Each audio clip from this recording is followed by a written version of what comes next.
Hi guys, thank you for your coming for joining the session today. Jadi di sini tadi Yon udah disclaim bahwa manajemen menghimbau kita untuk menggunakan bahasa Indonesia karena kita to dispute any miscom. Jadi kita bisa bahas lebih jauh karena ini terkait dengan segala proses prosedur kerja kita. Jadi even misalkan dari Bapak Ibu sekalian ada advice atau input atau misalkan pros maupun cons, mohon nanti di list ke kita. Oke, saya langsung mulai ya. Nah, teman-teman tahu bahwa legal compliance ini kan mandatingnya kan adalah KYC. Nah, saya mau sedikit bahas bahwa KYC yang kita tahu itu not only talk about dokumen gitu ya. Jadi selama ini kan kita KYC apa sih dokumen administrasi sekali gitu. Nah itu adalah satu hal yang sangat salah gitu ya. Karena sebenarnya dokumen not be help on the tools. Nah scope dari KYC itu punya ekosistem yang sangat luas. Dari mulai yang bisa Bapak Ibu lihat di sini ada anti typing off, ada UBO, ada onboarding, ada resetting, ada alert, ada red flag, ada risk assessment, ada juga screening. Nah, screening yang kita pakai itu ada LexisNexis, dan terakhir baru kita berbicara mengenai dokumen. Nah, saya bahas satu persatu ya guys. Anti-typing off. Nah, ada nggak yang di sini sudah mengerti apa sih maksud dari anti-typing off? Mungkin kita bisa interaksi gitu. Ada yang tahu anti-typing off itu apa? Guys, notif Bu. Nggak sama kayak ini ya, kayak vendor parkir. Notif right? Oke. Ada lagi yang kira-kira ada understanding-nya itu apa sih anti-typing off gitu? Oke. Jadi gini guys, anti-typing off itu adalah suatu mekanisme ketika kita dilarang untuk memberikan informasi kepada pihak yang tidak berkepentingan. Nah, kita kan tahu kan bahwa BCC Check-in-Do itu tuh ragam service-nya gitu. Jadi kita harus tahu kira-kira ini service areanya apa ya yang bisa kita deliver ke publik atau tidak gitu. Atau kita ingin mendeteksi sebuah service itu sampai mana kita bisa kasih tindakan, sampai mana kita bisa kasih bisnis proses gitu. Ada area-area yang itu sifatnya sangat konfidensial gitu. Jadi anti-typing off adalah mekanisme di mana kita tidak boleh memberikan kepada pihak yang tidak terkait di dalamnya apa bisnis proses yang ada di tempat kita gitu. Nah, itulah yang dimaksud dalam mekanisme anti-typing off. Nah, untuk ini sendiri outputnya ada dokumennya, dan pasti itu ada di on behalf legal compliance. Jadi untuk setiap yang saya bilang satu full ekosistem ini itu tuh ada dokumen fisiknya gitu. Nah, setelah itu kita lanjut ke UBO. UBO sendiri itu akan adalah ultimate beneficial owner. Nah, sepanjang yang teman-teman tahu, BO itu kan adalah seseorang yang dia itu punya rekening kan, punya rekening. Tapi di sini saya mau sharing kepada teman-teman bahwa UBO ini itu mekanismenya sangat ragam gitu. UBO sendiri berdasarkan peraturan itu harus memenuhi saham entitinya harus 25%. Itulah yang baru dikatakan ultimate. Jadi at least memiliki saham kepemilikan 25%, baru bisa digolongkan untuk ultimate. Nah, sedangkan BO adalah beneficial owner, 8% juga bisa kita katakan dengan BO, 5% juga bisa, 11% juga bisa. Nah, tapi yang dimaksud dengan BO itu adalah shareholder yang at least dia ada di 25%. Nah, bagaimana studi kasus dengan ketika kita dapatin akta dari klien, loh kok ini kok banyak banget ya untuk shareholder-nya, bagaimana kita untuk menentukan UBO-nya gitu. Nah, itu nanti kita akan bisa pelajari untuk sharing session selanjutnya. Terus onboarding proses dan ongoing monitoring. Nah, untuk di bank ada satu tim khusus yang dinamakan dengan onboarding team. Nah, sedangkan di Checkindo, onboarding itu kan on behalf consultant team ya. Padahal sebenarnya itu areanya seharusnya berbeda. Ada lagi yang namanya onboarding team. Jadi satu departemen yang khusus mengkolek dan melakukan mekanisme onboarding proses. Gitu. Nah, untuk di kita itu dieskalasikan menjadi job desk-nya consulting untuk yang client onboard ini sendiri. Oke, Mas. Next lanjut kita ke risk rating. Risk rating ini adalah suatu rating atau pemeringkat. Kita memberikan dan menghitung resiko yang bisa muncul di dalam setiap departemen. Misalnya untuk operasional, untuk project, kita bisa hitung apa sih resiko yang ada di sana. Nah, itu nanti kita daftarkan. Terus untuk yang consulting, resikonya apa, itu harus diregister. Dan pembobotannya berapa, serta untuk mekanisme perhitungan likelihood dan impact, ya itu semua ada di risk assessment. Dan itu jadi kerjaannya compliance untuk membuat scoring system. Dan di sini itu biasanya kita menggunakan analisis skenario ataupun stress testing. Nah, untuk area ini itu dalam banget, itu areanya kita untuk risk rating. Nah, kemudian area alert dan reflect. Alert itu kan adalah satu alat di mana kita bisa tangkap signal ketika ada klien yang berpotensi maupun yang tidak bisa memberikan alat ke kita. Alert ini bisa kita lihat yang pertama dari dokumen, yang kedua dari jenis service, terus yang terakhir adalah dari dokumen-dokumen yang memang terkait di dalamnya gitu. Jadi kita bisa lihat aktanya, dari akta kita melihat untuk ownership structure-nya bagaimana gitu. Dan pada saat dia juga, dia itu dari negara mana sih gitu. Nah, kita kan udah pakem nih, ada list data high risk country. Nah, ketika ada data high risk country, kita bisa menangkap alert, oh iya ternyata ini dari high risk country nih. Nah, treatment yang kita berikan itu berbeda ketika ada engagement klien yang dia udah alertnya adalah high risk, dengan ketika kita memberikan treatment dengan calon klien yang termasuk medium atau low. Jadi kedua treatment ini kita mekanismenya berbeda. Gitu.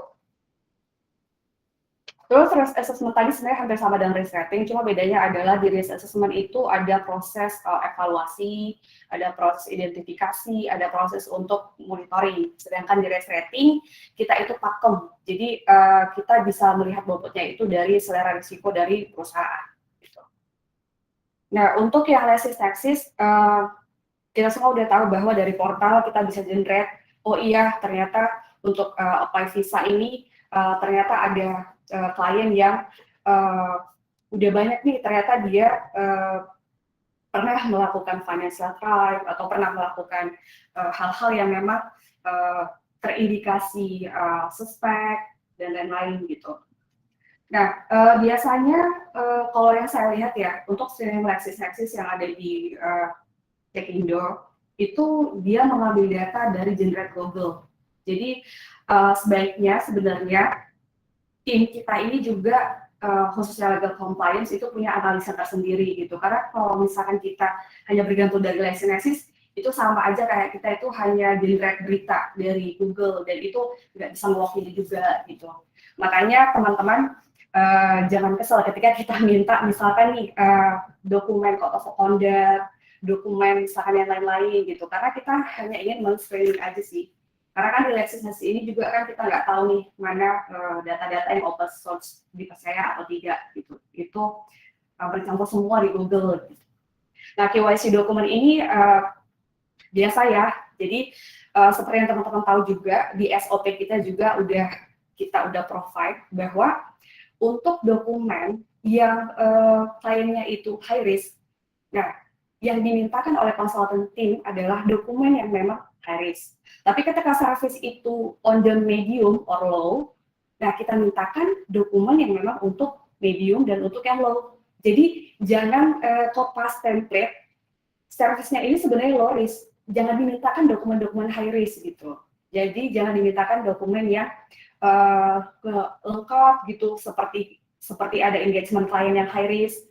Nah, jadi kita lihat service yang diberikan itu tergolong apa. Nah, untuk jenis service sama dokumen risiko itu kita udah provide bahwa yang untuk service yang ini dokumennya ini, service yang medium dokumen yang dimintakan wajibnya ini, yang low ini gitu. Jadi nanti kan takutnya klien itu merasa kesel ya, service-nya cuma service ini gitu, kok dimintakan ini gitu, kok ini diminta gitu. Itu guys. Lanjut ya. Nah, ini adalah apa sih tujuan dari manajemen memintakan, harus pasti untuk ada sosialisasi untuk menimbulkan budaya dari compliance dari kita semua gitu. Nah, di sini ada beberapa pengantar, ada dari kita harus bahas nih compliance itu apa, sebenarnya siapa sih yang berkewajiban untuk melakukan compliance gitu. Terus compliance officer kerjaannya ngapain? Terus yang ketiga adalah peran dari QIC dan CDD dalam suatu perusahaan. Dan yang keempat, kategori high risk customer itu apa. Nah, ini dia poin dari sosialisasi kita hari ini. Nah, kita dihimbau untuk bisa menerapkan budaya kepatuhan di Cekindo ini. Nah, budaya kepatuhan itu terkait apa? Yang pertama value dan perilaku, terus tindakan, budaya patuh terhadap SOP yang emang udah kita canangkan ini gitu. Nah, salah satunya seperti yang saya bilang tadi, kalau emang di SOP misalkan nih untuk yang risiko tinggi, ya di comply aja gitu, bahwa ini jenis sanksi ini berisiko nih, kemudian kita mintakan ke klien ini gitu. Jadi patuh. Nah, terus yang tadi yang saya bilang untuk yang low, ketika servisnya low risk, jangan dimintakan yang high risk, nanti kliennya pergi gitu. Terus risiko kepatuhan adalah risiko yang timbul akibat perusahaan tidak mematuhi atau melaksanakan peraturan yang berlaku. Jujur saja guys, bahwa KPI yang diberikan sebagai compliance adalah untuk KPI business improve. Jadi kita juga melihat revenue yang datang di kita. Jadi challenge-nya adalah bagaimana dengan diadakannya budaya kepatuhan ini, tapi revenue tetap bisa naik. Nah, bagaimana caranya? Nah, itulah diembankan ke kita gitu. Jadi kita di sini sebenarnya sama-sama tujuan bahwa dengan adanya pemberlakuan dari SOP ini, justru bisa loh meningkatkan revenue kita gitu. Dan fungsi dari kepatuhan ini adalah rangkaian preventif. Jadi kita menjaga dan mengukur dan memastikan bahwa kebijakan dan prosedur kita ini itu memang sudah applicable law lokal di Indonesia. Jadi kita bisa tunduk pada peraturan perundang-undangan, jadi kita bisa memitigasi masalah-masalah yang sebenarnya nggak perlu ada di kita gitu. Oke. Nah, ini rules dari compliance officer. Dari rules dari compliance officer ini, teman-teman bisa baca ya, bahwa menurut Pricewaterhouse sendiri, bahwa compliance officer itu sebenarnya di sini nggak ada sih, karena di sini kita langsung ya, yang adanya adalah CEO dan COO gitu. Namun, peran ini menurut undang-undang bisa digantikan oleh COO maupun CEO yang ada di Cekindo ini. Nah, jadi di sini nanti kita akan diceritakan apa sih batasan pengawasan dari area BOD sama BOC itu apa. Ternyata mereka itu kerjanya adalah memastikan bahwa kita ini tuh memang comply dengan undang-undang gitu.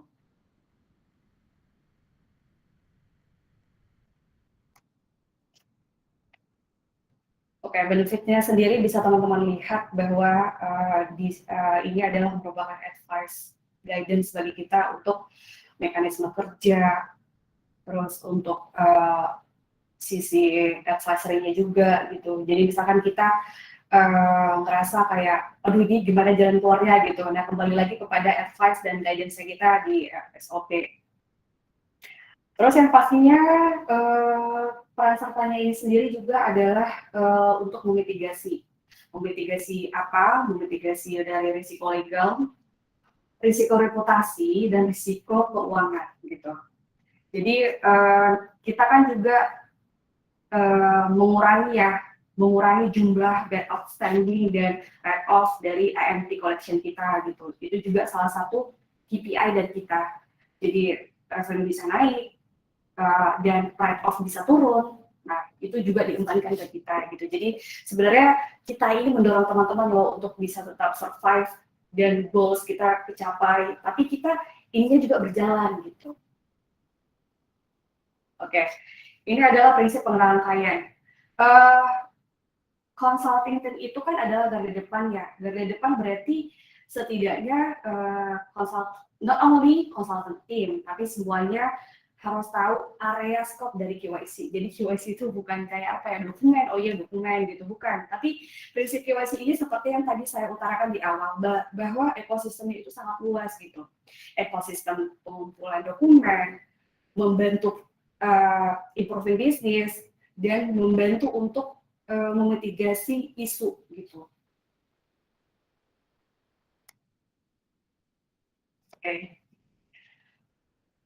Oke, ini saya rasa teman-teman bisa melihat bahwa KYC adalah knowing your customer, di mana ini merupakan rangkaian proses dari customer due diligence. Jadi kita di sini melakukan investigasi terhadap kelayakan potensial klien kita dan EDD enhance. Nah, perlukah semua klien di EDD? Jawabannya adalah tidak. Karena yang perlu di EDD, yang wajib di EDD-kan adalah yang high risk customer. Gitu. Nah, teman-teman juga bisa lihat di sini ada fundamental kita adalah Undang-Undang Nomor 8 terkait dengan peraturan tindak pidana pencucian uang. Teman-teman bisa lihat konsep dari Undang-Undang pencucian uang dan pendanaan terorisme. Nah, seperti yang saya tadi bilang, CDD itu adalah dilakukan pada saat hubungan kita dengan calon klien kita. Terus hubungan kita dengan existing klien kita. Karena kan di service di kita ini ada yang bentuknya renewal, jadi kita harus juga bisa maintenance klien-klien kita.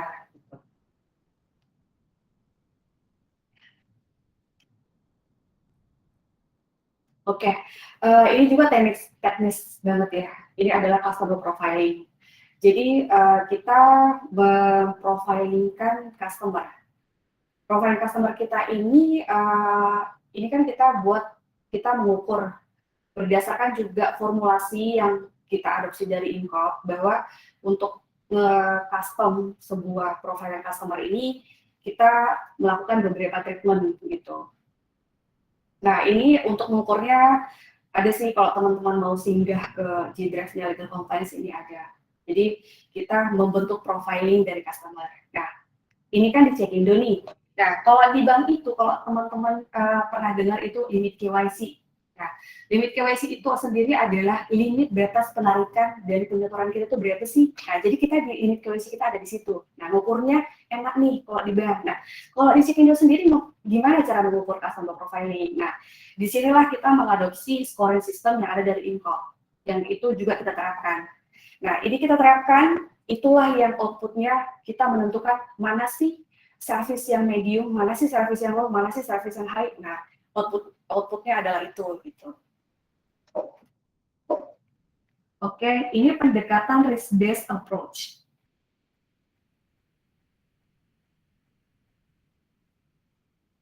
Ini terlalu kompleks ya teman-teman, karena kita punya beberapa parameter untuk menentukan jenis service dan untuk menentukan dokumen yang tergolong risiko rendah, menengah, dan tinggi. Nah, ini yang kita implementasikan ke klien. Oke. Mungkin di sini kita bahas satu-satu. Nah, untuk profil dan identitas. Di sini kan kita kan ada KTP ya, screening SKCK, SSSIS, Google Search, KITAS, proof of address juga bisa. Misal nih, ada klien tidak provide paspor, ya udahlah, setidak-tidaknya code of conduct nih, SKCK lah bahasa Indonesianya. Atau itu juga kalau misalkan tadi provide, apalagi nih skenario selanjutnya, ya udah minta aja electricity bill-nya, tagihan ID pelanggan listriknya gitu.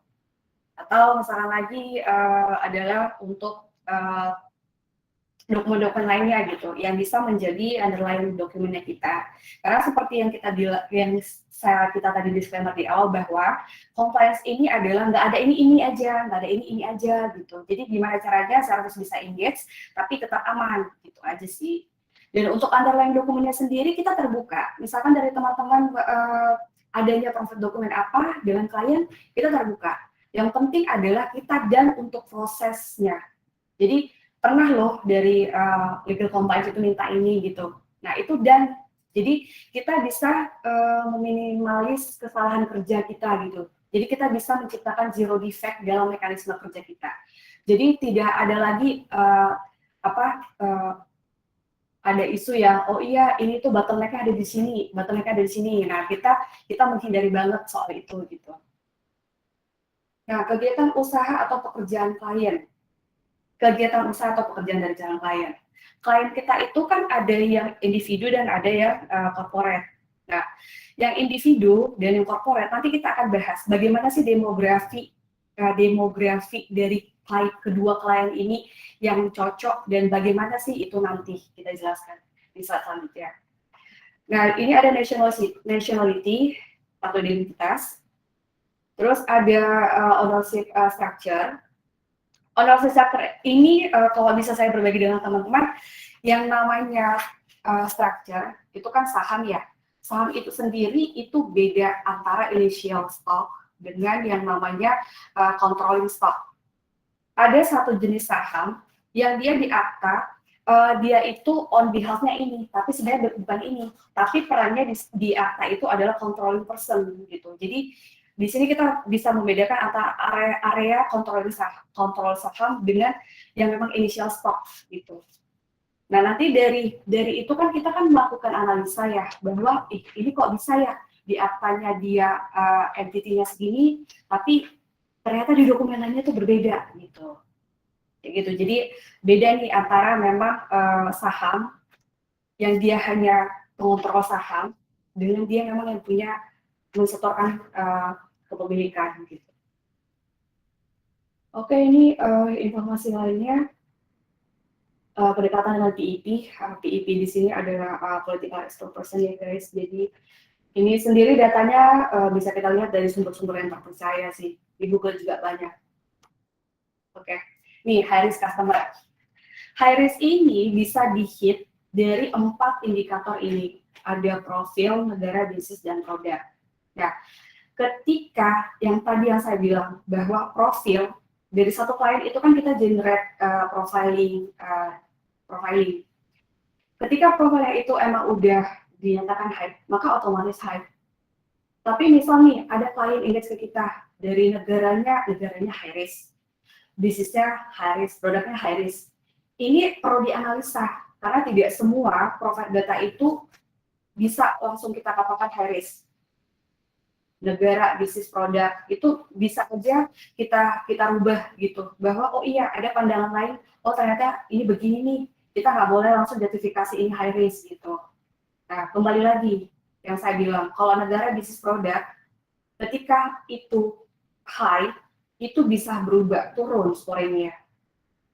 Nah inilah yang perlu kita analisa. Beda dengan indikator parameter profil tadi ya. Profil itu kan kita udah memasukkan semua unsur dan ada nilainya. Nah, itu pakem. Tapi kalau yang 2, 3, 4, ini tuh perlu analisa lebih jauh. Oke, ini yang tadi juga saya jelaskan bahwa yang high risk profil PEP, pejabat negara, terus pihak yang terkait dengan PEP, terus yang untuk pelayanan publik, ya, pegawai PJK di sini maksudnya penyedia jasa keuangan, dan adanya list-list dari sanction list. Nah, sanction list ini ada banyak, ada Europe list, ada OFAC list, ada UK list. Nah, itu bisa kita jadikan pedoman gitu. Ada juga dari PBB, FATF, Financial Task Force. Nah, kita juga bisa lihat ke situ gitu. Terus ada profesional. Nah, profesional yang harus itu contohnya apa? Advokat, akuntan, konsultan, dan notaris. Nah, itu jenis-jenis orang yang kita perlu screen lebih jauh, KYC lebih jauh gitu. Karena apa? Kita nanti akan engage kerjasama dengan mereka. Jadi kita harus tahu nih sebenarnya mereka itu capable nggak sih dengan kita gitu. Oke, yang ini high risk country. High risk country di sini tadi yang seperti saya bilang bahwa ada data dari FATF. Terus negara yang kita kenal menjadi pusat penghasil narkoba itu otomatis high risk. Terus kita juga melihat negara yang tata kelola governance-nya itu di bawah dari 50. Kita harus bertanya-tanya juga, kok bisa ya ada karyawan engage, padahal mereka tuh dari mungkin negara miskin atau apa, kok bisa mereka engage sampai sebesar ini di sini, tujuannya apa? Loh, kok bisa kan gitu. Ya, terus negara tax haven yang tergabung dalam OECD. Nah, tax haven ini ada banyak. Seperti yang teman-teman juga tahu dari story Panama Papers, dari negara-negara yang dimana itu dia negara bebas pajak. Nah, itu pasti sangat terindikasi dalam money laundering. Nah, yang bisa kita lihat contohnya apa? Kayak Cayman, terus kayak Thailand, terus kayak di Singapura juga ada area-area tax haven. Terus negara yang memiliki indeks persepsi korupsi di bawah 4 yang dikeluarkan dari Transparency International. Nah, ini juga menjadi high risk. Oke, high risk bisnis. Bisnis apa sih sebenarnya yang high risk customer? Kita bahas satu persatu ya teman-teman. Nah, penukaran falas yang non-bank. Contohnya ini apa? Money changer. Nah, jadi kalau misalnya kita dapat klien yang money changer, apapun dia money changer, tapi dia bisa provide forex, bisa provide mata uang apapun gitu. Nah, itu kita harus identifikasi sebagai high risk gitu. Kok bisa ya mereka mengkolek secara fisik maupun virtual mata uang gitu, padahal legalisasi untuk izinnya belum lengkap, kok bisa gitu. Dan yang kedua adalah jenis klien yang dia itu bisnisnya adalah penyelenggara transfer dana non-bank. Nah, contohnya apa? Contohnya adalah Wesel. Western Union, sorry. Western Union. Nah, jadi Western Union ini kan dia kan penyelenggara transfer. Jadi dia incoming transfer dan outgoing transfer bisa dengan Western Union. Nah, ini juga harus bisnis. Terus apalagi? Usaha agen perjalanan. Nah, ini otomatis harus bisnis. Nah, terus usaha yang berbasis tunai, yang cash basis ya. Contohnya apa? SPBU, minimarket, retail. Nah, itu semua yang berbau cash basis, itu juga high risk. Terus yang berbasis investasi berbasis emas. Nah, ini juga otomatis high risk, seperti tadi emas dan lain-lain gitu. Seperti yang juga klien kita yang buat itu sini. Dan klien kita yang buat itu. Iya, betul. Iya. Terus usaha pengelolaan, ya, usaha pengelolaan hasil hutan. Terus usaha pengangkutan pengapalan. Nah, contohnya apa kayak folder, itu juga high risk. Properti harus juga. Terus untuk trade kendaraan bermotor itu high risk. Usaha pedagang permata atau emas itu juga high risk. Nah, untuk kolektor juga itu high risk. Perdagangan barang seni dan antik. Nah, biasanya kan mereka ini kan ada asosiasi yang mereka lakukan. Nah, kita juga bisa investigasi asosiasinya gitu. Kalau kita mendengar misalkan ini asosiasi perdagangan barang seni dan antik, itu juga high risk. Terus kalau misalkan nih ada koperasi yang katanya asetnya 1 miliar, nah itu juga kita wajib untuk screening. Terus usaha ekspor import lainnya. Oke, ini transfer dana tadi saya sudah jelaskan incoming dan outgoing transfer. Terus ada bearer negotiable instrument, jadi dia jenis instrumen surat berharga. Surat berharganya ini not only surat berharga sebenarnya, tapi bisa juga untuk saham, bearer saham. Teman-teman udah pernah mendengar bearer stock. Nah, bearer stock ini tuh lebih kepada saham atas unjuk. Jadi tidak jelas entitinya siapa, kepemilikannya siapa, dan itu berpindah-pindah kepemilikannya. Nah, itu namanya bearer instrument. Nah, terus ada lagi yang payable draw account. Nah, payable draw account ini kalau di bank ini namanya PTA. Nah, PTA ini sendiri bahasa Indonesia joint account gitu. Jadi misalkan kayak saya dengan Hewan, kita itu joint account, seharusnya dalam proses penarikan dananya itu kan harus ada tanda tangan nih karena joint account. Tapi ini bisa tanpa tanda tangan saya. Nah di situ kita wajib periksa kenapa sih mereka nggak buka rekening atas mereka sendiri-sendiri aja, kenapa pakainya PTI gitu. Nah, terus ada electronic banking. Electronic banking ini udah banyak kayak digital BCA, digital yang lain-lain semuanya ada. Private banking otomatis karena biasanya bank swasta itu bisa sekali untuk menjadi potensi money laundering. Terus penitipan dan pengelolaan dana, ini banyak banget ya penelitian dan pengelolaan dana. Terus custodian. Custodian ini bentuknya begini, misal nih kayak BNI Sekuritas. Nah, BNI Sekuritas ini misal yang menjadi custodian banknya misalkan adalah Bank Permata. Nah, Bank Permata ini ada agensi custody. Nah, itu wajib kita bertanya-tanya gitu. Karena biasanya kalau custodian bank ini mereka kan mengkolek dana besar ya. Karena di situ ada dana yang harus mereka hold gitu. Nah, jadi untuk custodian ini sendiri, ini kan karena dia mengkolek, jadi kita harus wajib juga tahu gitu, custodian bank ini sebenarnya bener nggak sih custody gitu. Karena kan custodian bank ini kan mereka menghimpun reksadana, aset manajemen, investment management, dan semua produk-produk instrumen finansial mereka bisa kolek gitu. Terus non-deposit account service, ini juga hampir sama sebenarnya, unit link dan reksadana. Terus ada e-money, terus ada produk komoditi berjangka, dan gade emas.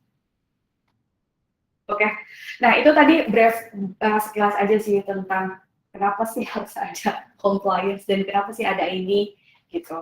Oke, kita langsung ke teknis teman-teman. Nah, ini adalah SOP kita, Compliance and Policy Procedures. Nah, di sini kita mau tekankan bahwa SOP ini not only be help on compliance team. Jadi SOP ini adalah dipakai untuk semua gitu. Dipakai untuk semua di mana kita udah jelas bahwa ada SOP ini jelas nih, ternyata overlap-nya ada di tim ini, ternyata bottleneck-nya ada di tim ini. Jadi kita bisa untuk framing kesalahan, framing mengukur improving bisnis yang salah siapa gitu. Nah, diawali dari ini semua, yang menjadi fundamental bagi kita adalah Undang-Undang Nomor 8, ini tindakan anti pencucian uang dan terorisme. Teman-teman nanti bisa lihat di SOP yang sudah saya kirim. Oke. Ini adalah area manajemen ya. Area manajemen, area BOD dan BOC.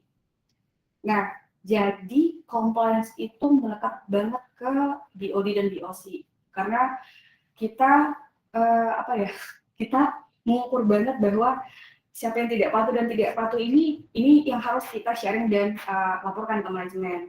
Dan manajemen bertanggung jawab untuk memastikan bahwa kepatuhan kita itu sudah standar nih sesuai dengan SOP kita. Nah, jadi manajemen ini sendiri punya fungsi bahwa adanya pengawasan aktif dari BOD dan BOC. Nah, jadi di sini itu akan dibahas lebih jauh apa sih fungsi batasan dari BOD dan BOC.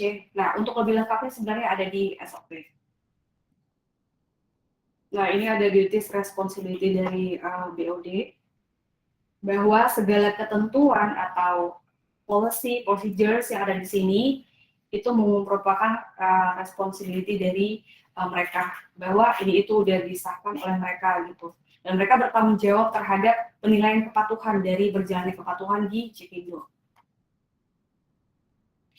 Ini yang tadi saya bilang pengawasan aktif dari Dewan Komisaris. Oke, ini areanya Human Resource Management. Ini lebih melekatnya pada HR sebenarnya. Jadi dari screening research management, jadi HR juga bertanggung jawab ketika mereka hire orang, orang tersebut itu harus di screening, terus harus dilihat profilingnya seperti apa begitu, terus bertanggung jawab untuk fulfill training dan program yang ada di perusahaan ini. Nah, kalau internal control system di kita belum ada karena memang belum ada timnya. Oke, ini policy and procedures. Ini sama yang tadi seperti yang saya bilang bahwa itu dimulai dari identifikasi, verifikasi dari prospek atau potensial klien. Terus ini juga udah dilakukan di SOP. Terus untuk UBO itu juga sudah kita lakukan. Ya, terus yang RBA ini juga sudah. Terus implementasi EDD ini juga sudah yang untuk high risk. Terus business relationship atau rejecting klien. Nah, ini persisnya ada pada saat approval project. Oke, monitoring, updating data, dan dokumen administrasi. Oke, ini adalah CDD dari kepatuhan kita semua. Jadi yang pertama adalah semua staff employee dari Jekindo. Bahwa seperti yang tadi saya bilang, ini bukan role dan responsibility dari compliance, tapi dari kita semua bahwa kita bertanggung jawab dan tunduk dan patut turut serta dalam membangun dan mengimprove untuk budaya kepatuhan kita. Nah, itu general ya. Nah, terus areanya branch manager, mungkin ini kepada Pak untuk Semarang dan untuk Bali, bahwa BM memiliki tanggung jawab untuk memonitoring dan juga menjaga klien-kliennya. Terus yang paling penting sebenarnya dari depan di sini adalah client onboarding. Dalam hal ini adalah consultant team. Nah, jadi consultant team itu adalah carry out-nya CDD proses. Jadi karena memang di sini itu tidak ada tim khusus untuk client onboarding, ini itu dilakukan oleh consultant team. Oke teman-teman, mungkin sharing season kita lebih banyak di sini kali ya. Nah, jadi di sini kita udah klasifikasikan untuk jenis service dan dokumen berdasarkan risikonya. Di sini kita bisa lihat bahwa untuk service business setup, kontrak, dari mulai registrasi PMA, PMDN, terus representative office, ini levelnya high risk. Self company high risk. SPV high risk. Virtual office high risk. Business license itu high risk. Dissolusi high risk.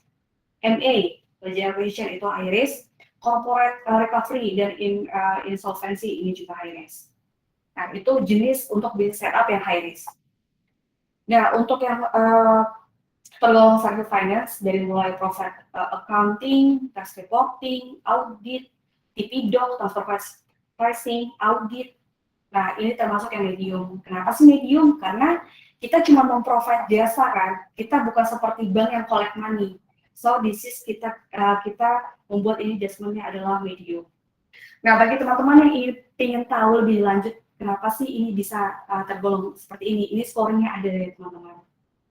Nah, terus untuk yang service HR, dari mulai payroll, HRO, terus sampai kepada employee law service, ini medium. Nah, untuk service yang lain, misal untuk apply visa dependent, retirement visa, kita, social visa, investor, ini low risk. Tapi business visa itu medium. SBV, Jekindo sponsorship. Oke, ini area Protrack. Protrack. Oh ya, boleh Pak, boleh.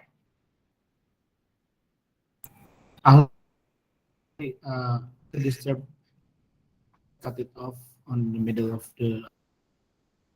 I'm curious about how high risk, medium, kalau misalkan nih kayak service-nya itu gitu. So is there any like another SOP for us to, for example, misalkan BPJS withdrawal kan itu, atau kayak another services that we've ketemu gitu kan, ada service baru nih gitu.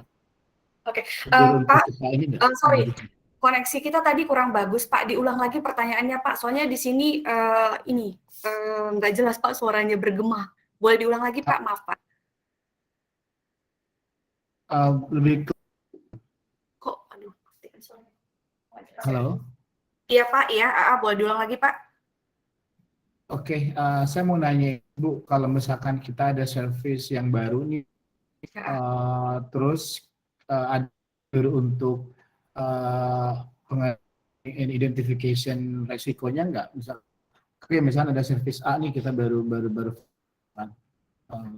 itu cara mengajukan dan cara tahu resikonya gimana? Langsung aja ke Ibu bilang, Bu, ini ada service-nya ini atau gimana? Atau itu automatically? Oke. Ini kan perihal procedures, seperti yang tadi yang saya bilang, bahwa garda terdepan itu adalah ketika yang melakukan itu semua kan, misalnya cabang nih ya, ada klien, pasti kan cabang tahu servisnya yang mau mereka engage apa. Nah, di sini kan udah tertulis nih, bahwa untuk servis yang misal nih, klien tersebut engage-nya ke kita adalah low, ya udah, jadi dokumen yang dimintakan itu adalah dokumen yang on behalf yang low risk. Bukan. Ini kan ada license, short supplement. Nah, kan kita itu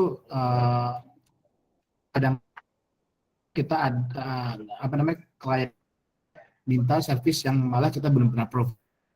Oke, boleh Pak. Boleh di email ke kita buat kita analisa dia tercluster di mana, Pak?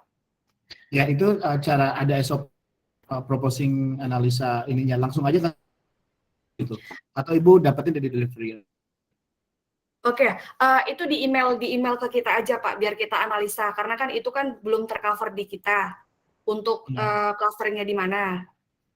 Oke, jadi dari konsultan yang email ke Ibu misalkan ini kita baru inisial atau baru pertama kali, and then you will let us about the category of risiko ya. Iya Pak. Right, okay, thank you.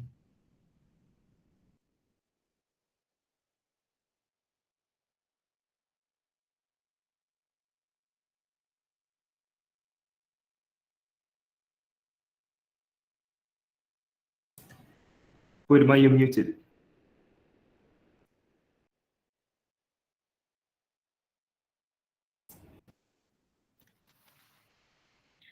Nah, ini adalah profil matriksnya kita. Oke, ini yang tadi yang saya maksudkan bahwa dokumen kita itu yang pertama triggernya adalah flow-nya, yang pertama tahu dulu servisnya apa, udah tahu servisnya apa, nah kembalilah ke dokumennya. Dokumen apa sih yang mandatory, yang wajib kita minta? Nah, ketika high risk, di sini udah kita list bahwa ketika servisnya high risk, yang dimintakan ini.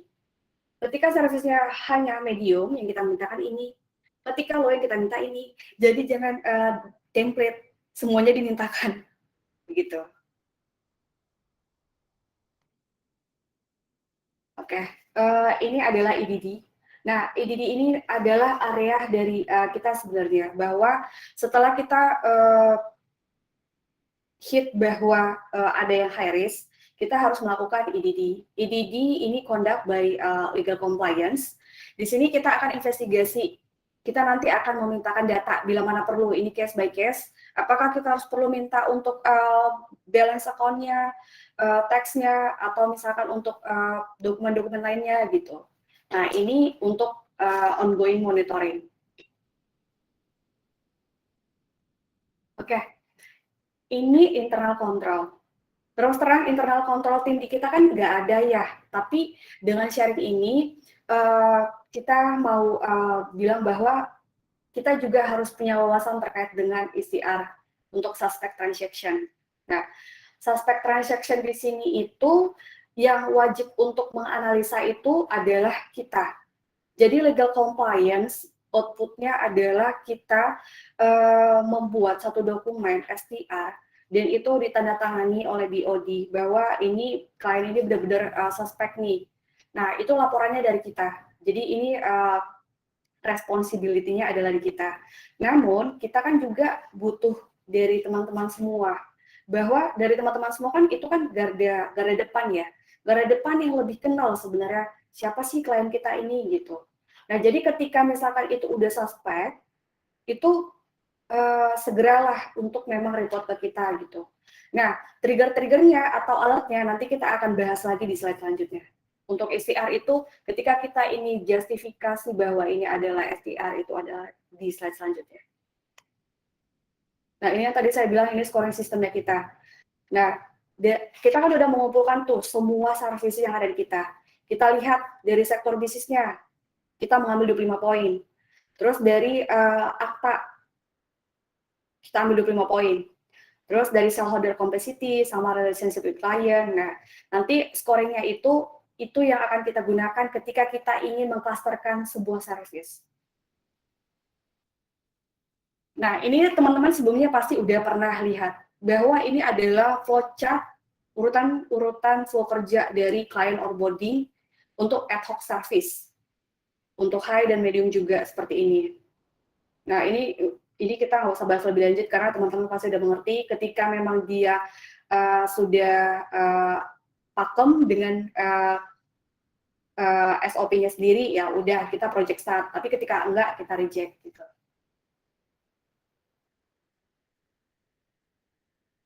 Oke, ini hampir sama dengan yang sebelumnya, cuman bedanya adalah kalau teman-teman bisa lihat di sesi ini, di sini ada cooperation agreement.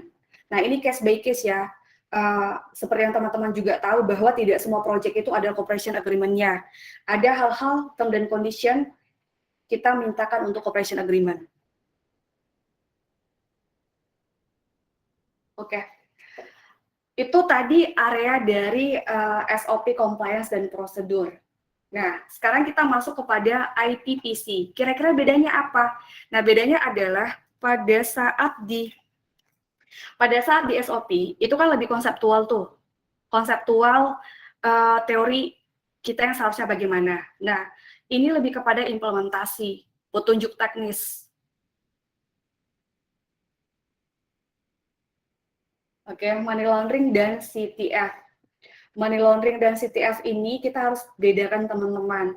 Mana area money laundering, mana area terrorism financing. Itu merupakan hal yang sangat berbeda. Sebenarnya sih ini terlalu dalam banget, tapi ya ini kita share aja bahwa money laundering dengan terrorism itu area yang sangat berbeda. Gitu.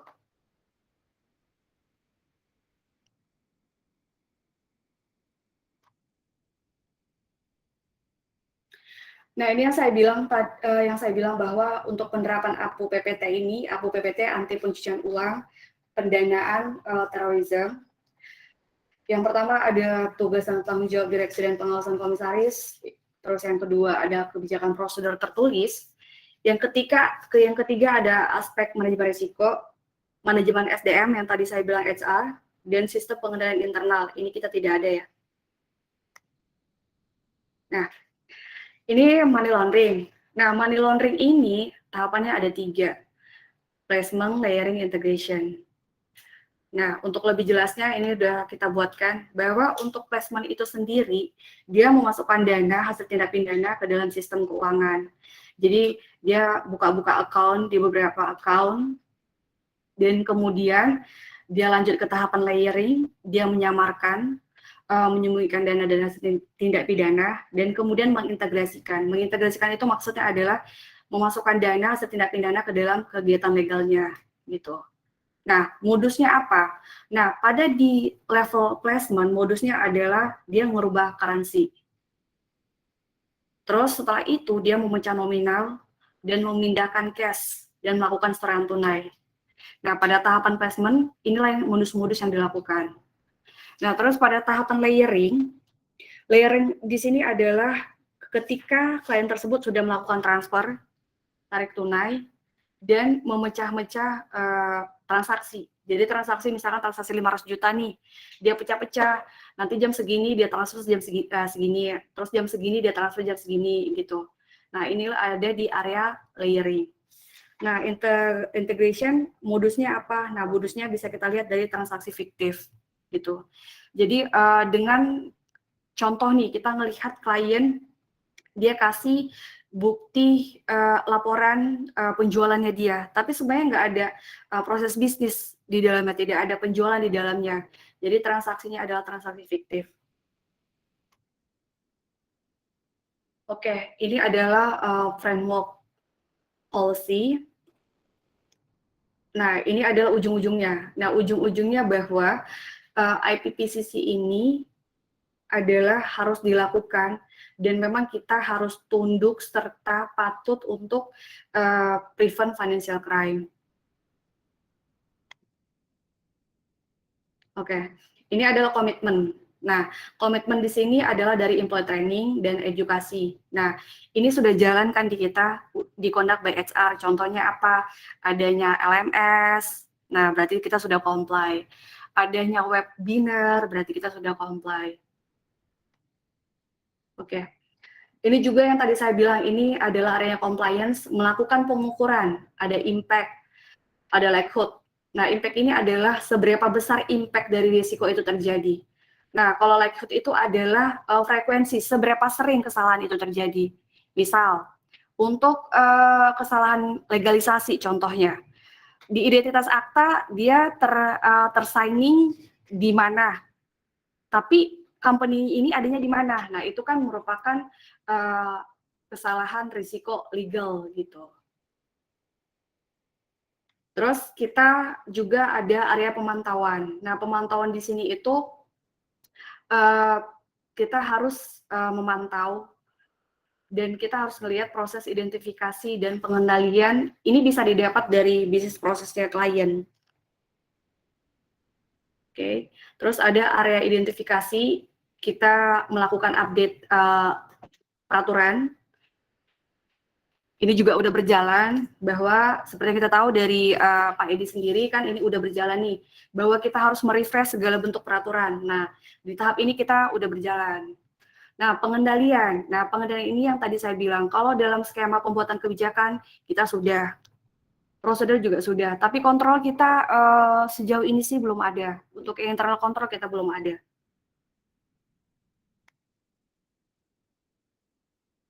Nah, ini area pembobotan. Area pembobotan yang seperti tadi saya bilang bahwa di sini kita tahu bahwa nature business service itu kan beda-beda. Nah, dari pembobotan yang berbeda-beda itu kita tahu bahwa untuk menjustifikasi atau mengclustering service itu kita bisa lebih tahu dari sumber-sumber ini gitu. Kalau misalkan bisnis proses ini bobotnya segini. Nah, pakemnya apa? Ya pakemnya itu dari sini, dari parameters yang ada di financial crime risk. Ini juga sama. Nah, scoringnya tadi hasil akhirnya seperti ini. Oke. Nah, ini itu sendiri juga aplikasi dari RBA ini tuh bisa kita lihat dari website COFES dan dari Thomson Reuters. Ini udah banyak menceritakan bagaimana sih sebuah country atau perusahaan itu melakukan risk assessment. Jadi framework-nya itu jelas, semua tuh lengkap ada di sana. Oke, ini adalah area mengukur CDD. Ini juga sebenarnya ini teknis sekali. Oke, teman-teman, ini UBO. Nah, seperti tadi yang saya jelaskan di awal, bahwa misal ada klien, nah, dia terregister di Singapura. Kita mau tahu sebenarnya dari UBO itu siapa sih? Nah, ini kita breakdown, kita pecah-pecah. Ada satu company yang basisnya terregister di Singapura. Di akta kita melihat bahwa ini di breakdown ada struktur saham 90 di PTX dan 10-nya lagi di individual C. Nah, abaikan yang persentase yang 10%. Kita lihat ke majority shareholder. Dari 90 kita pecah lagi, oh ternyata dari 90 ini ada beberapa UBO. Ada di individual B senilai 40, individual A 30, dan di individu yang Z ada 30. Nah, dari sini kita pecah lagi. Jadi kita harus melihat layering sampai dia dapat individu shareholder. Jadi jangan berhenti di corporate. Jadi kita harus cari dari UBO-nya siapa sih, individunya siapa. Jadi kita harus sampai kepada tahap akhir, individu dari UBO ini siapa. Nah, jadi kalau ada pertanyaan dengan skema yang seperti ini, siapakah sebenarnya UBO sebenarnya? Ya ini, yang 3 ini, individu B, individu A, dan individu D. Nah, sharing juga sama teman-teman, UBO itu syaratnya adalah at least dia memiliki kepemilikan 25%. Itu baru yang dikatakan UBO, ultimate. Jadi dia at least 25%. Oke, nah ini adalah klien yang individu dengan yang non-individu. Seperti yang saya tadi katakan, bahwa kan klien kita kan datanya bervariasi. Ada yang citizen Indonesia, ada yang dia temporary, ada yang dia memang pure dari luar foreigner. Nah, kalau yang untuk foreigner, seperti yang tadi saya bilang, kalau dia copy passwordnya nggak ada, kita mintakan untuk proof of address. Nah, contohnya apa? ID pelanggan, pembayaran listriknya dia, terus nomor teleponnya dia. Nah, ini tuh sangat penting sekali untuk kita ada gitu. Sehingga kita bisa follow up kasus-kasus yang ada. Jangan seperti yang sekarang. Contoh nih, dari Disolusi kan kita kan punya data 35 company. 3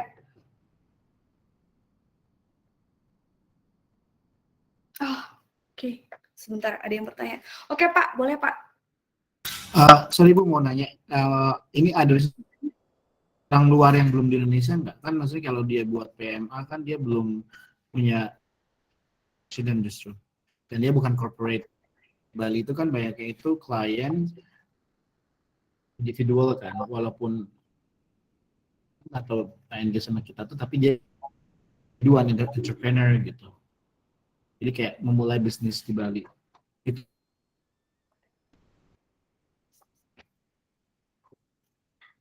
Kok pertanyaan, kok nggak jelas ya suaranya? Halo? Setelah Can you hear me? kalau Bali banyak kan di video Pak. Jadi kalau mereka mau mendirikan PNA, tapi belum ada akta-aktanya gimana? Sorry Pak, di sini kan oke, yang PMA ya, yang belum ada aktanya. Paspor Pak. Iya, berarti masuknya ke others ya. Maksudnya kan dia kalau Iya, betul. Oke, aja. Sorry ya Pak, soalnya di sini internetnya kok ini ya. Oke Pak, ada lagi Pak pertanyaannya Pak? Itu aja, cuman understanding. Oke Pak.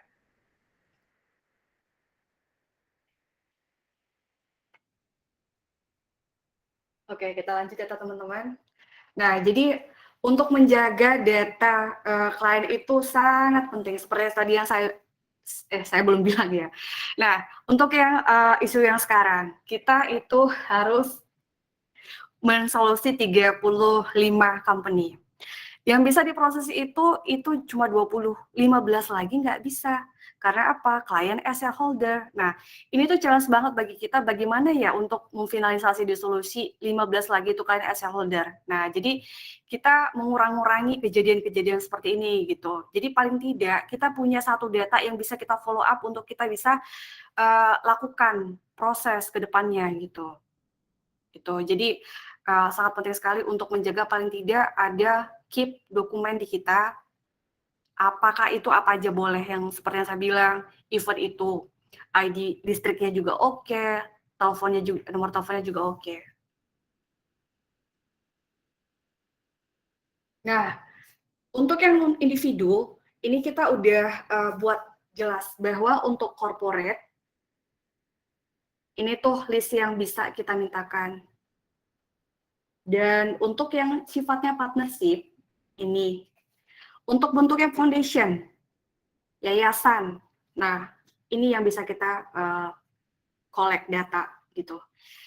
Nah, jadi teman-teman jelas di sini dari hubungan klien, potensial klien, partnership, sharing fee, apapun bentuk mekanisme kerjasamanya itu wajib di KYC. Sebenarnya KYC di sini itu bukan untuk meribetkan sih, tapi untuk apa ya? Untuk penjaga supaya kita itu nggak lebih repot ke depannya, itu aja sih. Oke. Kalau untuk di bank sama di financial institusi lainnya, ada yang namanya autentifikasi. Nah, tapi di sini kan kita tidak punya autentifikasi. Di sini kita tidak punya screening fisik dokumen. Nah, jadi apa yang bisa legal compliance lakukan?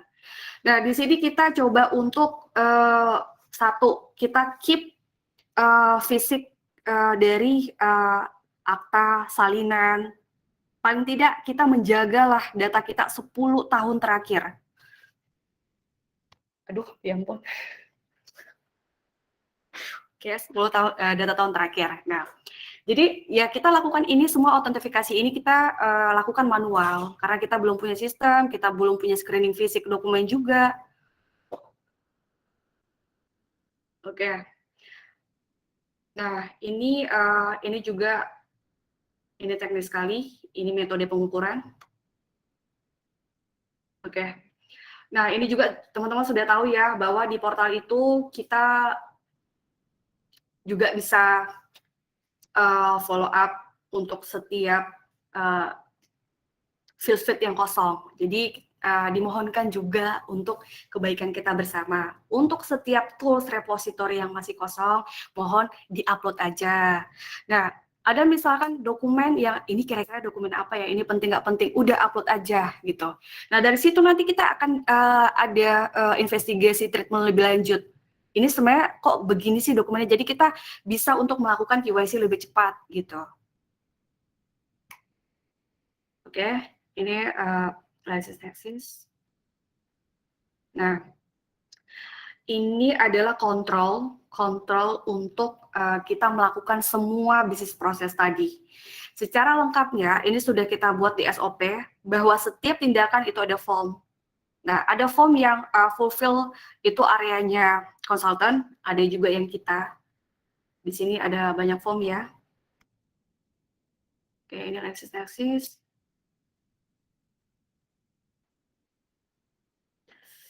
Oke, nah ini perihal yang suspek. Di sini suspek di sini setelah memang kita dapat trigger contoh dari cabang. Dari cabang udah nge-trigger kayaknya ini klien sudah engage dengan kita, tapi kenapa ya sepertinya banyak pemberitaan kenapa sih pihak-pihak Barreskrim atau pihak PPATK nelpon-nelpon.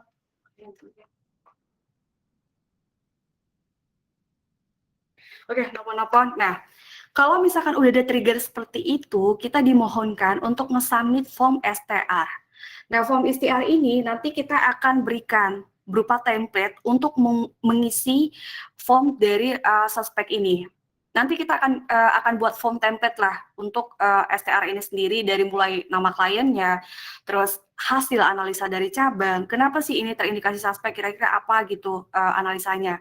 Dan nanti kita akan berikan template terkait dengan STR form. Karena apa? Karena ini wajib untuk kita laporkan sebenarnya. Jadi untuk batas pensubmitan form ke tim legal compliance itu adalah 3 hari kerja.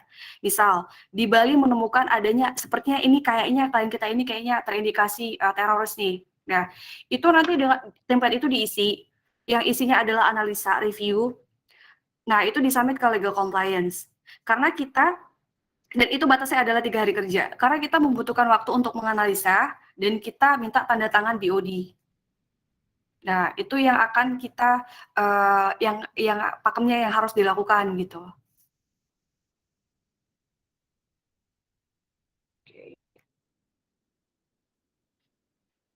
Oke. Oke.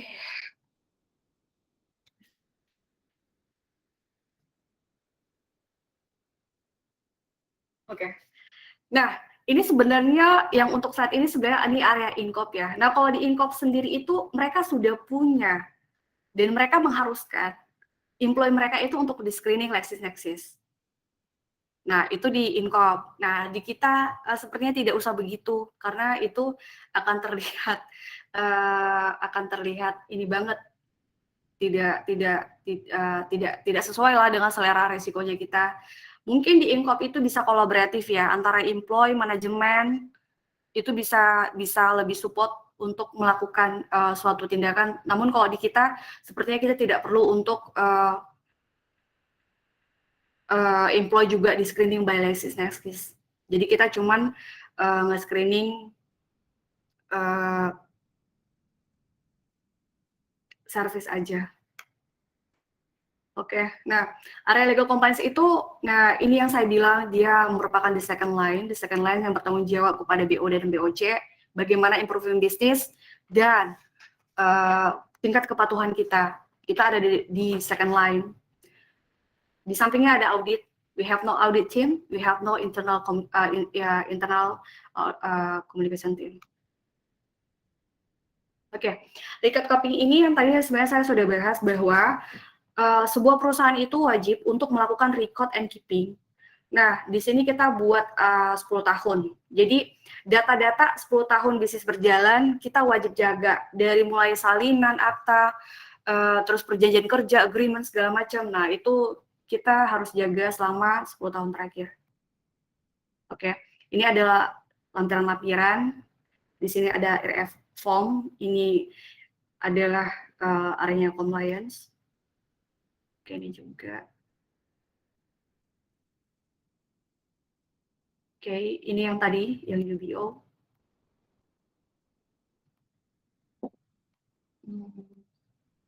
Oke, nah ini kita masuk ke area memo internal. Actually memo internal ini akan dijelaskan oleh Yohan. Yohan, please come.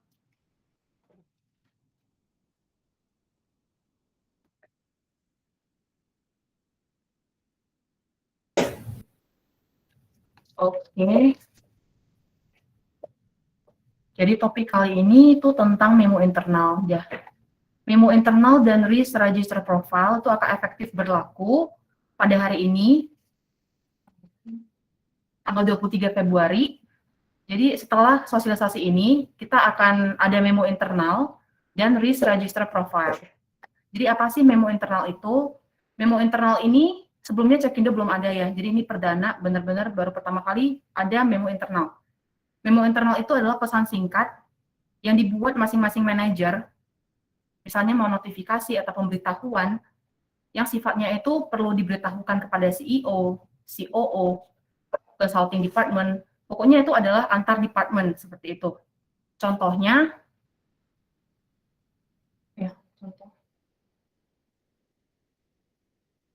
ya seperti ini. Template dari memo internal nanti kita akan kirimkan juga. Jadi ada judul memo internalnya, kemudian nomor dari memo internal ini nanti Bapak Ibu bisa mintakan ke legal compliance karena kita sudah ada logbooknya. Jadi masing-masing department pasti beda kebutuhan dan pasti akan beda nomor pula gitu. Jadi untuk nomor boleh dimintakan ke legal compliance nantinya. Kemudian nanti ada kolom department diisi masing-masing department, misalnya consulting atau AMT. Kemudian adalah nomor memo internalnya. Dan kemudian tanggal memo internal tersebut dibuat dan tembusannya akan diberikan kepada siapa. Misalnya saya buat contoh memo internal ini saya akan distribusikan kepada, maksudnya saya akan beritahukan juga kepada CEO, COO, HR department dan lain sebagainya. Kemudian subjeknya tentang apa? Saya ambil contohnya kali ini adalah untuk SOP professional service. Kemudian di sini ada isinya, ringkasan dari SOP saya yang mau saya beritahukan kepada departemen lain adalah sebagai berikut, bahwa professional shareholder adalah demikian, director demikian, commissioner demikian. Jadi ini adalah info yang Bapak Ibu ingin beritahukan kepada departemen lainnya. Nah, kemudian ini template juga sih sebenarnya, this policy will effectively prevail from tanggal diterbitkannya memo internal tersebut. Dan memo internal ini juga harus ditandatangani, nah CEO, COO, dan Bapak Ibu yang membuat memo internal ini, seperti itu. Oke, next saya akan membahas risk register profile. Sebelumnya juga tidak ada di Cekindo dan baru efektif berlaku mulai hari ini setelah sosialisasi ini. Jadi risk register profile itu di-request oleh manajemen untuk mengetahui resiko masing-masing departemen. Saya yakin masing-masing departemen punya resiko yang berbeda ya. Resiko yang dipunyai oleh consulting, delivery, AMT itu pasti berbeda satu dengan yang lainnya. Oleh karena itu, kita harus ada risk register profile untuk memitigasi resiko yang terjadi gitu. Jadi ketika masalah yang kita takutkan ini terjadi, kita sudah ada prevention-nya demikian gitu. Jadi sebelum kita sakit kita obati dulu. Kita pencegahan dulu gitu loh. Baru setelah sosialisasi ini juga kita akan kirimkan form. Jadi masing-masing departemen, manajer departemen masing-masing itu diharapkan untuk mengisi 2 top risk. Jadi misalnya delivery itu mengirimkan 2 top risk yang akan memungkinkan terjadi gitu. Misalnya saya beri contoh ya, Tapi sebelum saya beri contoh, saya harus jelaskan dulu jenis-jenis resikonya. Jenis-jenis resiko dulu. Jadi ada 11 resiko yang mungkin dihadapi oleh masing-masing departemen. Misalnya resiko geografis. Kliennya kita itu berada di negara tax haven. Dan kemudian resiko sektor bisnis klien kita itu adalah high risk. Nah, itu kan menjadi lampu merah juga bagi kita. Kita harus waspada, kita harus hati-hati untuk menerima klien ini. Itu juga menjadi risk-nya kita gitu. Kemudian resiko pelayanan produk itu adalah ketika ini risk-nya kita sendiri, ketika service yang kita tawarkan itu tidak memenuhi ekspektasi dari klien. Nah, itu juga masalah di kitanya. Nah, resiko PEP ketika klien yang engage itu ternyata shareholder BOD BOC-nya itu adalah PEP gitu. Dan yang kelima ada resiko pihak ketiga. Ini juga resiko internalnya kita. Andai kata kita memilih vendor atau pihak ketiga kita sebut di sini notaris, agen, akuntan publik dan lain sebagainya, itu tidak kompeten. Nah, pastikan ruginya di kita juga. Jadi itu adalah suatu resiko. Dan yang keenam, resiko gagal bayar atau bad outstanding. Nah, mungkin ini resikonya yang lebih dirasa AMT kali ya. Jadi ketika klien tidak mampu melakukan full payment, nah itu adalah resiko di AMT, seperti itu. Dan ketujuh ada resiko operasional. Resiko operasional ini dirasakan ketika flow kerja di departemen tersebut tidak ada flow yang jelas, jadi tidak ada kejelasan strukturnya. Dan yang kedelapan, resiko badan hukum. Misalnya klien yang engage itu merupakan SPV, badan amal atau korporasi, trust dan yayasan, atau perusahaan yang sedang dalam proses pembentukan. Dan atau pastinya adalah klien yang yurisdiksi negaranya adalah tax haven. Kemudian yang kesembilan itu resiko security, di mana di departemen tersebut tidak ada mekanisme pengamanan. Contohnya data breach, data leak, atau security user and password. Dan ke-10 ada resiko legal atau hukum. Jadi resiko ini muncul ketika kita melakukan kesalahan. Misalnya dalam legalisasi, identitas akta, materai, signature, kesalahan dalam memberikan legal advice, seperti itu. Dan yang 11 ada resiko kepatuhan, di mana resiko ini muncul di internal kita karena kita tidak comply terhadap peraturan perundang-undangan yang berlaku.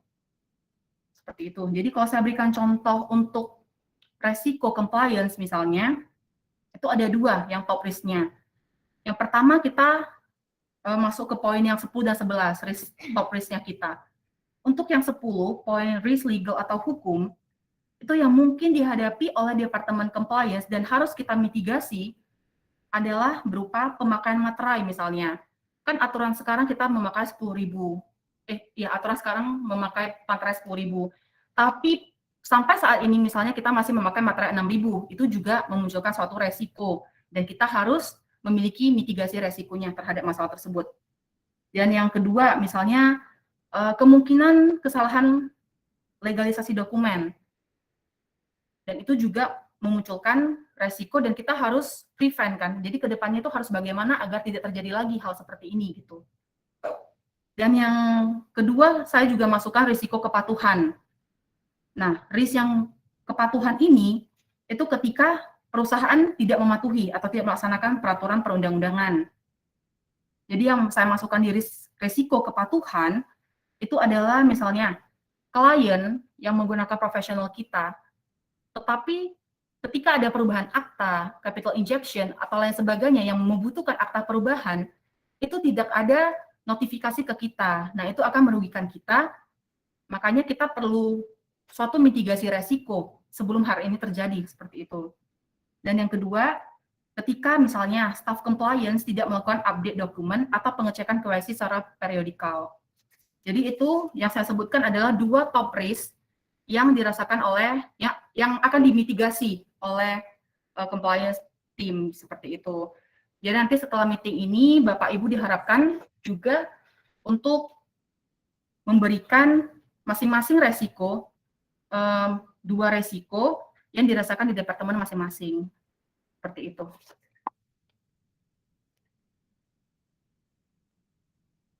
Nah, ini sudah pada tahap kesimpulan. Kesimpulannya kita, seperti yang tadi Bu Irma sampaikan, SOP compliance dan SOP IPPC dari judul terlihat sama, padahal 2 konteks ini berbeda. SOP Compliance and Policy Procedure itu lebih banyak membahas tentang seperti BOD, BOC Supervision, General Rules, and Applicable Law. Sedangkan IPPC itu lebih kepada prosedur teknis, KYC, CDD, dan EDD. Nah, kemudian memo internal ini juga penting untuk kita laksanakan untuk memberitahukan setiap perubahan yang ada di departemen kita kepada departemen lain. Jadi, ini adalah pemberitahuan resmi seperti itu. Nah, kemudian Risk Register Profile. Risk Register Profile, seperti yang tadi saya sampaikan, itu adalah tools untuk kita untuk memitigasi resiko yang akan muncul ke depannya. Jadi sebelum terjadi, kita mitigasi dulu nih resikonya. Nah, kemudian saya akan sampaikan expected output kita dalam melaksanakan sosialisasi kali ini. Kita berharap setelah sosialisasi kali ini, Bapak Ibu sekalian mengetahui bahwa kita telah memiliki SOP dalam bisnis proses kita, di mana ini akan membantu meningkatkan budaya kepatuhan kita gitu dalam bekerja sehari-hari seperti itu. Oke. Sekian presentasi dari kami, sekian pemaparan dari kami. Apakah ada pertanyaan?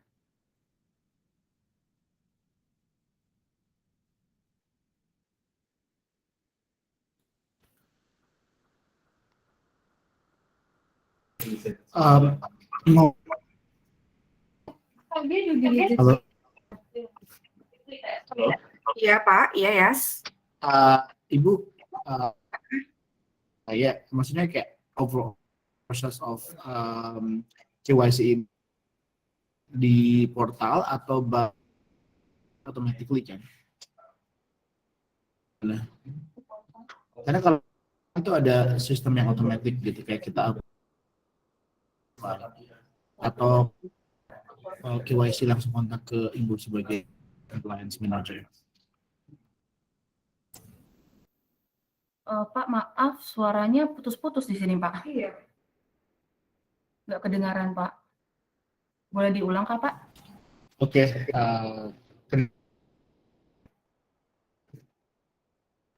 Saya mau nanya, untuk proses Q, apakah kita lakukan atau manually by email?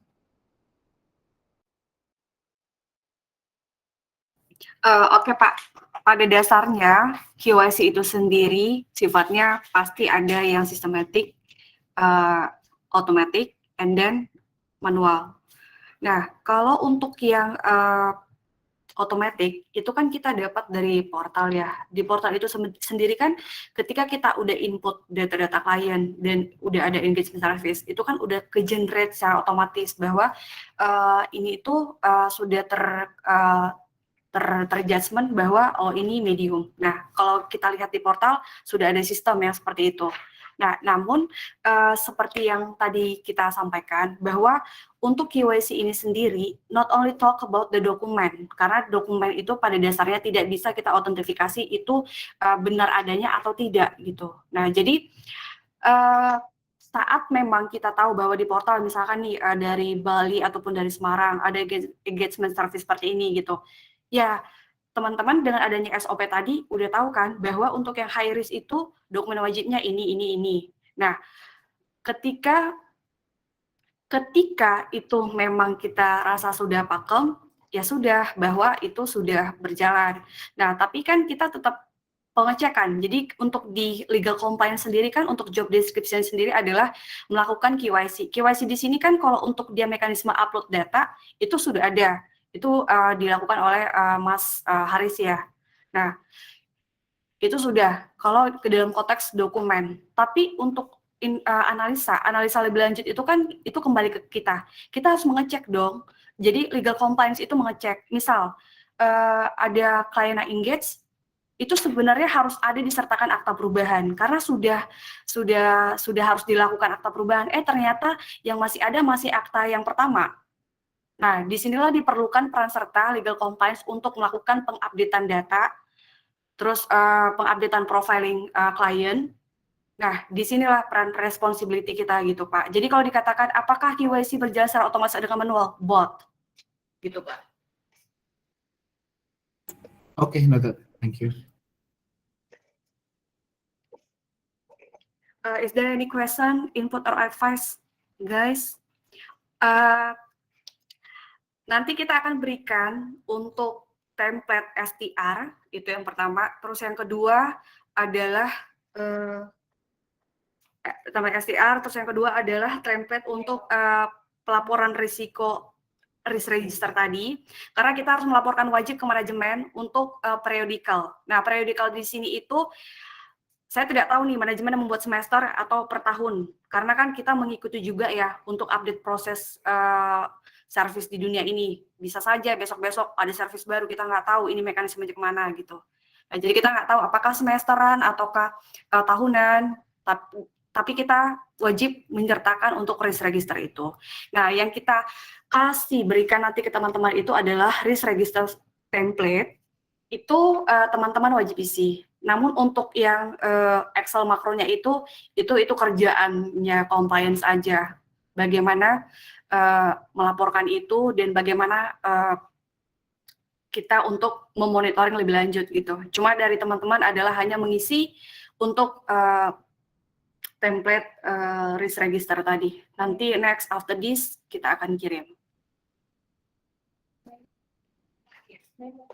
Oh, terus untuk terkait memo, untuk nomor memo itu dimintakan ke kita. Kita udah ada log number untuk itu. Jadi misal nih, untuk dari branch Bali ada memo yang mau dikeluarkan, atau dari departemen yang lain ada memo, ada peraturan yang harus di-updating. Nah, itu harus dilakukan memo. Jadi dengan memo ini semua orang jadi tahu bahwa ini tuh udah nggak berlaku lagi yang adanya ini gitu. Ya dalam bahasa bisnis di luar sana seperti surat edaran seperti itu.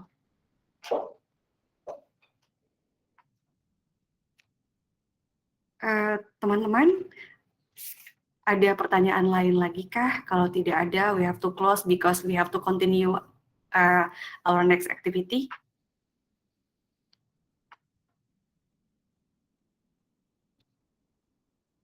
Ada dong Bu.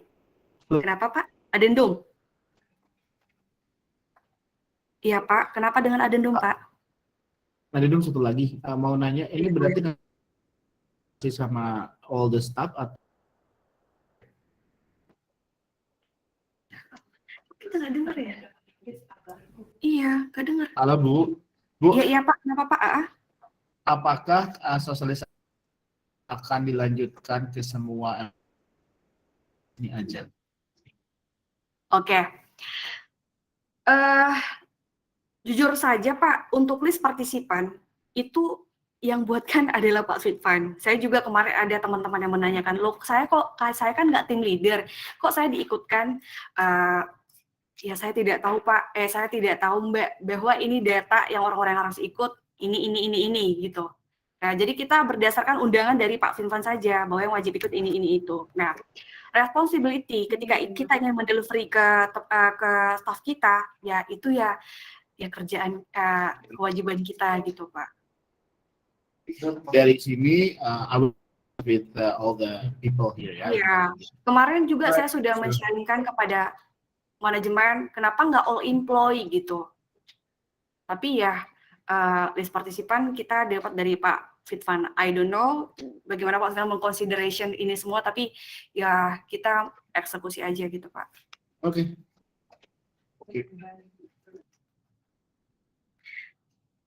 Oke, teman-teman, bila mana nanti ada pertanyaan yang lebih lanjut, tidak apa-apa ditanyakan email ke kita, dan kita akan mengirim yang tadi yang saya bilang untuk template-template STR, memo, nomor log memo, itu nanti kita akan kirim. Oke, teman-teman, terima kasih banget buat partisipasinya. Semoga dengan ini semua kita bisa meningkatkan revenue kita yang pertama, terus yang kedua mengurangi rate off kita, karena rate off dan paid outstanding kita agak lumayan tinggi. Jadi semoga dengan SOP ini justru revenue semakin meningkat. Oke teman-teman, terima kasih buat waktunya. So I have to close this meeting. Thank you for your attention. Terima kasih ya Pak. Terima kasih Bu. Thank you, Bu. Thank you, Erin. Bu Irma, bye. Si Bu Irma. Thank you.